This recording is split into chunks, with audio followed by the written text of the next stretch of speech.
You're listening to Fair Game with your host, Robert Smith. Folks, welcome to the Fair Game Podcast. I am your host, Robert Smith.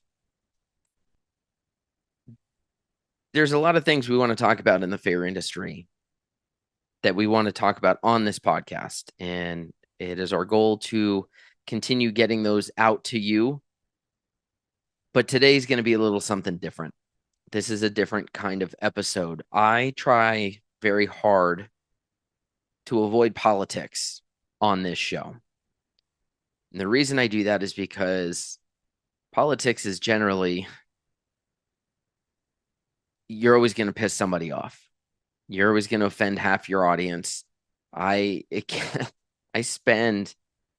countless times that I think of celebrities or movie stars or musicians that use their platforms to just go off about politics.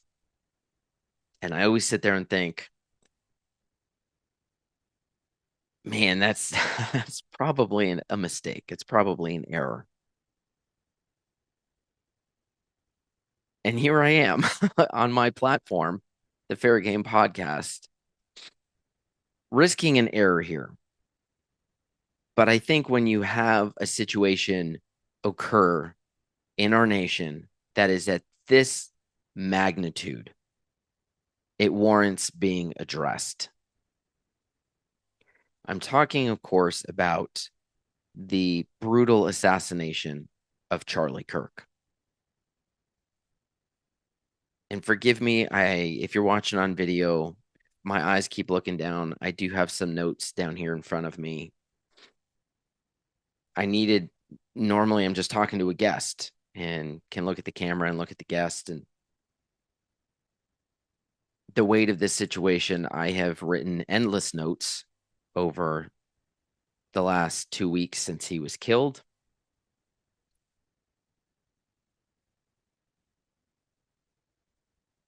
Those notes will never see the light of day, except for the ones that I'm going to give you here now. Because those notes had everything from heartbreak to rage. And I needed a healthy way to organize my thoughts and what I was feeling over the last 2 weeks. I knew as this news broke 2 weeks ago that I was going to address it, but I didn't right away because if there's nothing else that I learned from myself having a degree in television production and working in TV news for a number of years early in my career, and if we have learned nothing from the countless times that tragedy has unfolded before us on TV, it is that first 48 to 72 hours, people should just shut it, because a huge chunk of what the media says in that first couple days is wrong. They end up printing retractions. They end up confusing people. One little soundbite is continuing to go viral, all around the world before anyone in the media has had a chance to go, hold on, we reported yesterday that this was the case, and now it's not the case. And so I wanted to wait to get more information on what was going on.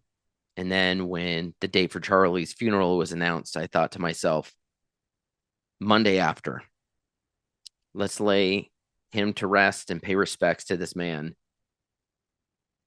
And then we'll start talking. And this is what I've got to say about it. Charlie Kirk was an American icon. Some of you may disagree with that. That's perfectly fine. He was an American icon who engaged with college students in civil discourse on college campuses across this nation. It was the free exchange of ideas. Some were agreed, some were disagreed. That is what college is for, is that discovery of ideas. Charlie was assassinated in front of his young children and in front of a huge crowd of people and in front of the world 2 weeks ago on September 10th, 2025.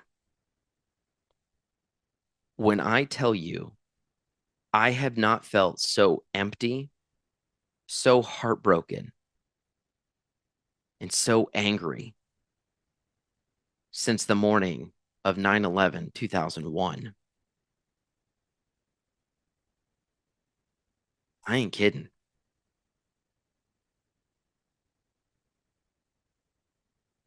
I picked up Nate from school that day and told him what he had happened. Now, Nate knew who Charlie was. He's 14 now and he's watched a handful of his videos. He doesn't get into the politics of stuff a whole lot, but he's reached the age where he started discovering stuff online. He started listening to different commentators and political commentary. He started hearing his friends because his friends are all at the age where they're starting to react to this stuff. Perfectly fine. But he knew who he was. When I got home from having picked him up, the news banner was breaking that Charlie, the hospital announced Charlie was in critical condition. And I thought to myself, I'd only seen at that point, I'd only seen a wide shot of the video, and you could see his shirt ripple as he fell back. And at that point, I didn't know where he'd been hit. Was he hit straight in the chest? Was it center mass? Was it a shoulder shot? Did it, like, we didn't know. And that's when Nate came out of the living room to show me the close up video he had found of the assassination. I watched it and my heart sank. I knew in that instant Charlie Kirk was dead. It didn't matter that the TV was saying, oh, he's in critical condition. Nate and I watched and we knew it. That injury he sustained was not survivable. And sure enough, maybe 15 minutes later, President Trump announced on Truth Social that Charlie had died. Now, if you're listening to this podcast, if you're watching it on the internet, if you have not seen the close-up video of the Charlie Kirk assassination, please do yourself a favor. Don't. Never, ever go look for it. Don't let your children see it. Don't share it.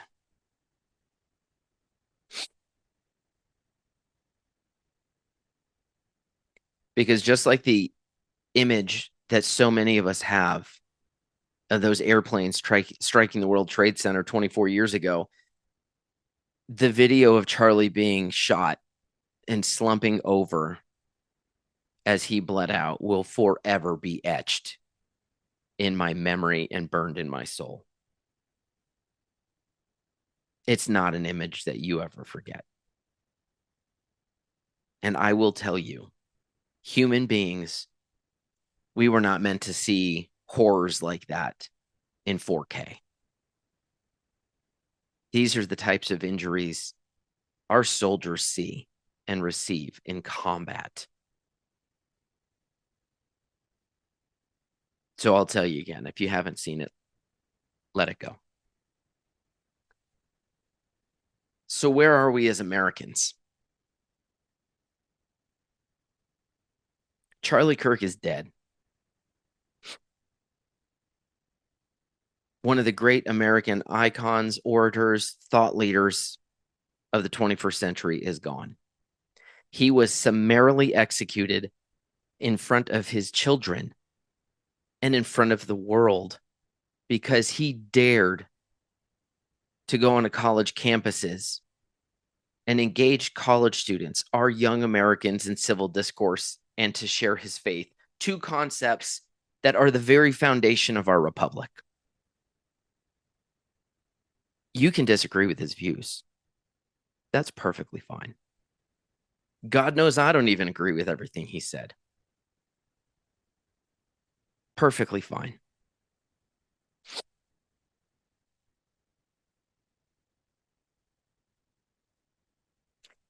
Many people on X have called Charlie Kirk the civil rights icon for the 21st century. Maybe. Maybe not. That's a debate for the comment section on another day.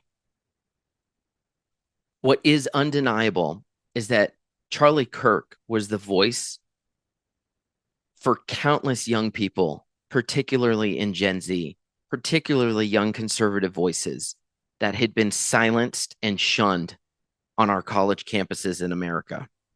Because our college campuses are no longer a place where we challenge thought, where we exchange ideas, and we come out on the other side more well-rounded people.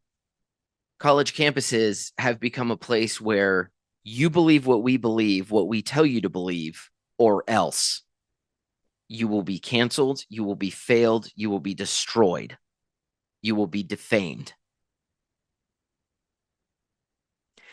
As a Gen X father raising a young Gen Z son, I can tell you, my son absolutely knew who Charlie Kirk was. And his classmates, like I said, they did as well. His friends at his Taekwondo academy, they know who Charlie Kirk is. Some agreed with him, some disagreed with him. But those that listened to him, and I don't mean they heard some 9-second soundbite on TikTok, those that watched TPUSA's full videos of his debates and his discussions with students, they came away with something valuable. I'm at 46 years old. I could listen to him and come away with something valuable. A growing ability to think critically.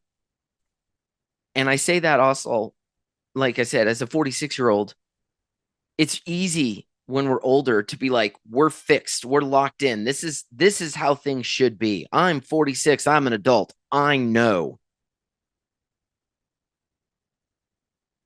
But listening to Charlie Kirk gave me a perspective on a younger audience.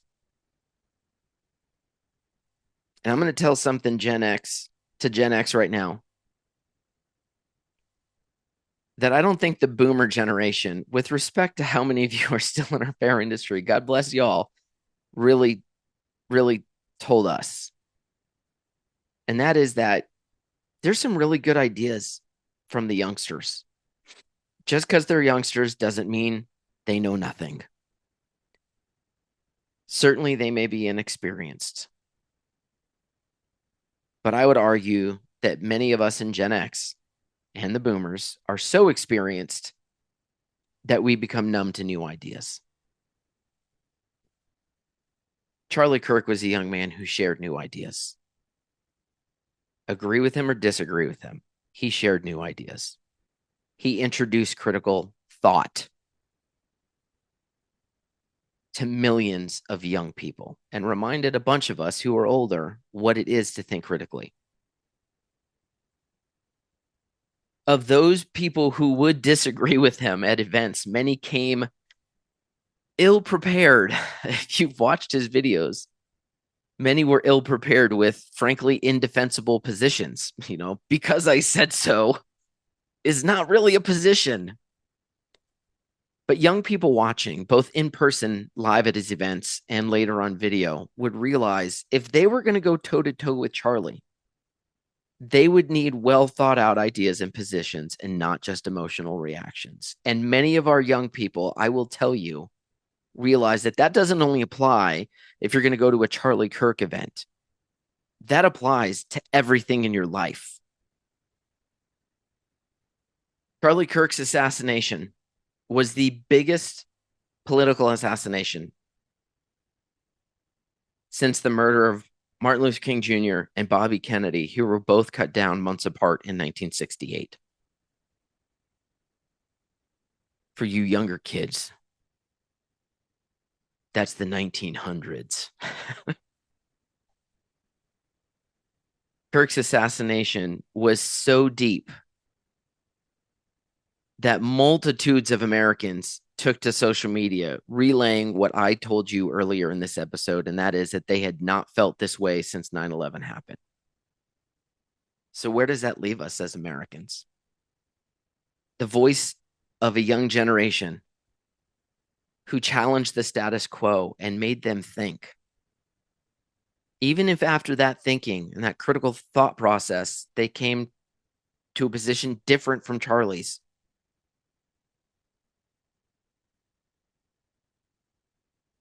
he made him think. He was brutally cut down. And I would love to tell you that Americans set aside their differences and came together the way they did on September 12th, 2001. I was in college. It was my last semester. I'd be graduating that December. And I can tell you on September 12th, there were no red states or blue states. There were no Republicans or Democrats. There were only Americans. There were American flags everywhere. And it's the last time I can remember our nation being united. I would love to tell you that after the murder of Charlie Kirk, everyone softened their hearts. I would love to tell you that Americans took a deep breath and let out a nice, slow, calming breath. But no, that wasn't going to happen. Congresswoman Ilhan Omar wasted no time attacking Charlie Kirk and went on CNN to say this about Charlie. Sought one. That people found it jarring to hear such criticism of that in the immediate aftermath of what death. I find jarring is that there's so many people willing to excuse the most reprehensible things that he said, that they agree with that they're willing to have monuments for him, that they want to create a day to honor him, and that they want to produce resolutions in the House of Congress honoring his life and legacy. It is one thing to care about his life, because obviously so many people loved him, including his children and wife. But I am not going to sit here and be judged for not wanting to honor any legacy this man has left behind. That should be in the dustbin of history, and we should hopefully move on and forget the hate that he spewed every single day. The resolution she spoke of was presented on the floor of the United States House of Representatives, a resolution simply honoring Charlie Kirk and condemning his assassination as an act of political violence. It passed with 58 Democrats voting no. 38 gave a present vote, which, for those of you unfamiliar, basically means I'm here, but I'm not going to take a position on this. 22 did not vote. 95 Democrats in the House did vote to support the resolution, and I'm grateful for those 95 who did the right thing.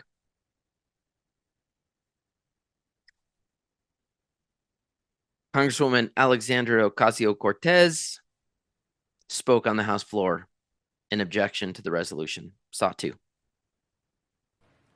His rhetoric and beliefs were ignorant, uneducated, and sought to disenfranchise millions of Americans, far from the working tirelessly to promote unity, unquote, asserted by the majority in this resolution. Wow. Meanwhile, not to be outdone, the Democratic candidate for Attorney General of Ohio, Elliot Forehand, posted F. Charlie Kirk. Charlie Kirk was a champion of tyranny, not democracy.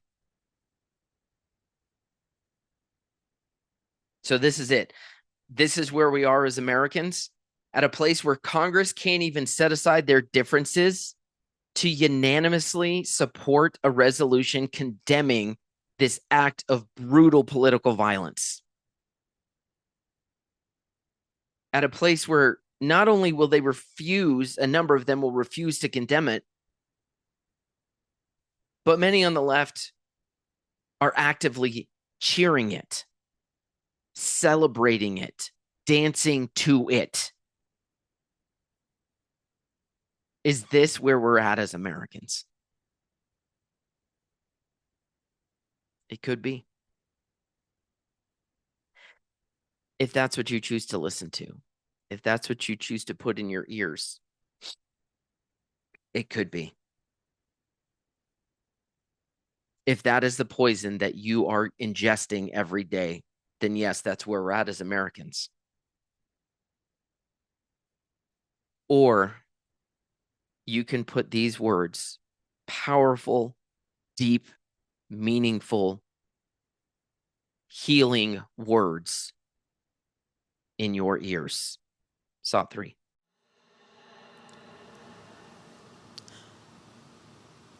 Father, forgive them, for they not know what they do. That man, that young man, I forgive him.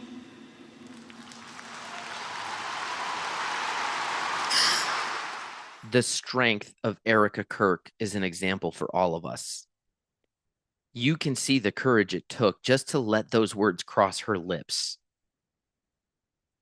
And in forgiving her husband's assassin, she laid out a challenge to all of us.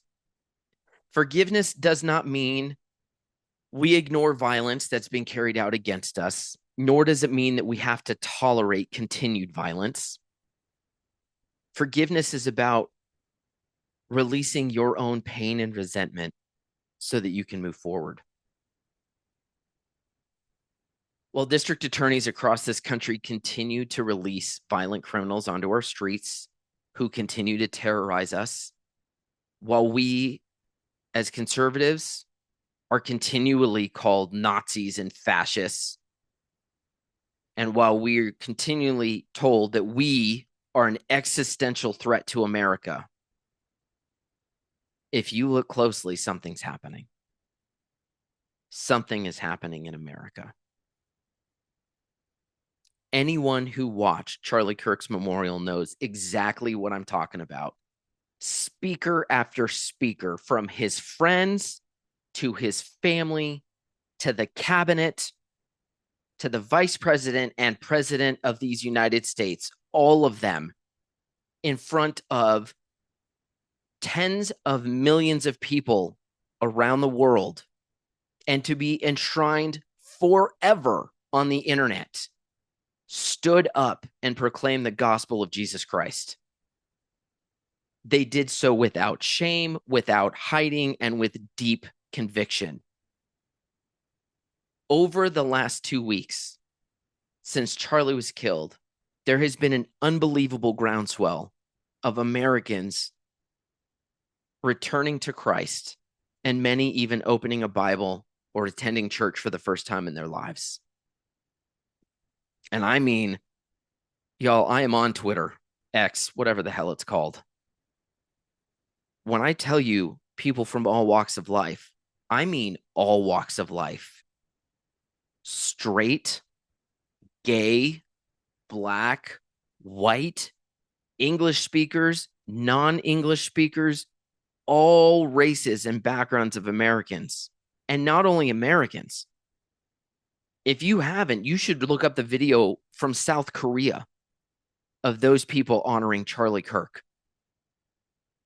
The world has been stopped in its tracks, and many have begun to take steps towards discovery or rediscovery of the gospel. For me personally, this tragedy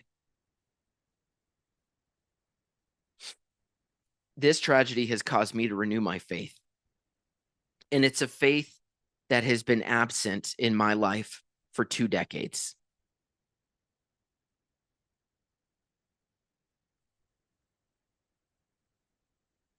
I have never shared publicly the story of my falling out with the church 20 years ago. I don't think today is the time. Maybe one day I will. But for now, I can tell you that my heart has been called to return and to proclaim the good news of the gospel. And it's not just me.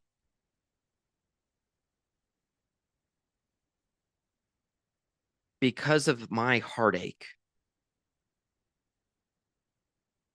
and my separation from the church over the last 20 years, my son, Nate, has never set foot in a church.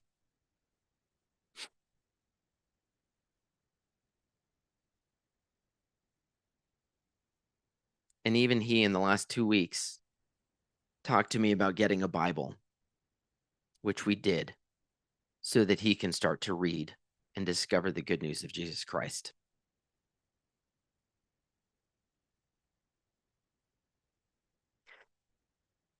Charlie Kirk named his company Turning Point USA. And how thrilled he would be to see that in his death, we may have indeed reached a turning point in this United States of America. We may be accustomed to looking towards Capitol Hill for answers, probably too accustomed. I promise you, if you're looking to our government in Washington to fix America, you're only going to find division, intolerance, and hatred. The battle for the soul of America does not take place in the halls of Congress. The soul of this great nation will be won and lost in the halls of your child's school, on the streets of our neighborhoods, and around the kitchen tables in our very homes. Winning the soul of America. Winning the soul of America starts with recommitting ourselves to each other. And in that process, committing to building strong families. That means we get married, have children, build legacy, pass down our values, pursue the eternal, and seek true joy.